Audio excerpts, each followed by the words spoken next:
আজকে যারা গণতন্ত্রের বিরুদ্ধে বিভিন্ন রকমের বক্তব্যের মধ্য দিয়ে নির্বাচনের বিষয়ে শঙ্কা প্রকাশ করছে, তারা গণতন্ত্রের পক্ষে শক্তি নয়। আপনারা যেভাবে ঐক্যবদ্ধ হয়েছিলেন ফ্যাসিবাদ বিরোধী গণতান্ত্রিক সংগ্রামে, সেই একই রকম ঐক্য নিয়ে আসুন আগামী নির্বাচনের জন্য। এই গণতন্ত্রকে যদি আমরা বিনির্মাণ করতে চাই, অত্যন্ত শক্তিশালী হিসাবে একটি গণতান্ত্রিক রাষ্ট্র নির্মাণ করতে চাই সাম্যের ভিত্তিতে, তাহলে এই গণতন্ত্রের জন্য আমাদেরকে জাতীয় ঐক্য বজায় রাখতে হবে।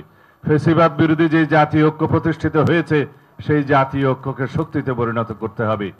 আজকে যারা গণতন্ত্রের বিরুদ্ধে বিভিন্ন রকমের বক্তব্যের মধ্য দিয়ে নির্বাচনের বিষয়ে শঙ্কা প্রকাশ করছে, তারা গণতন্ত্রের পক্ষে শক্তি নয়, তারা বাংলাদেশের মানুষের পক্ষের শক্তি নয়।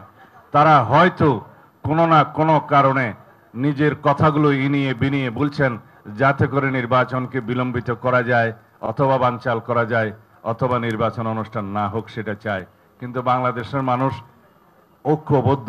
বাংলাদেশের মানুষ গণতন্ত্রের জন্য, ভোটাধিকার প্রয়োগের জন্য তারা সংকল্পবদ্ধ। এর বিপক্ষে যারাই দিবে ইনিয়ে বিনিয়ে কোনো ধরনের বক্তব্য, যারাই বিভিন্ন রকমের কুযুক্তি উত্থাপন করে গণতন্ত্রের এই যাত্রাপথকে কণ্ঠকাত্তীর্ণ করতে চাইবে, তাদের বিরুদ্ধে বাংলাদেশের জনগণ রুখে দাঁড়াবে।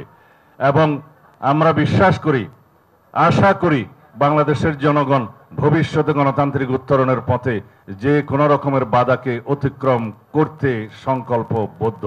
সুতরাং সবাইকে অনুরোধ করব, সব গণতান্ত্রিক শক্তি, সব গণতান্ত্রিক রাজনৈতিক দলকে অনুরোধ করব, আপনারা যেভাবে ঐক্যবদ্ধ হয়েছিলেন ফ্যাসিবাদ বিরোধী গণতান্ত্রিক সংগ্রামে, সেই একই রকম ঐক্য নিয়ে আসুন আগামী নির্বাচনের জন্য।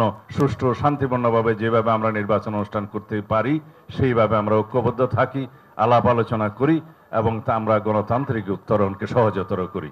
ধন্যবাদ সবাইকে। আসসালামু আলাইকুম।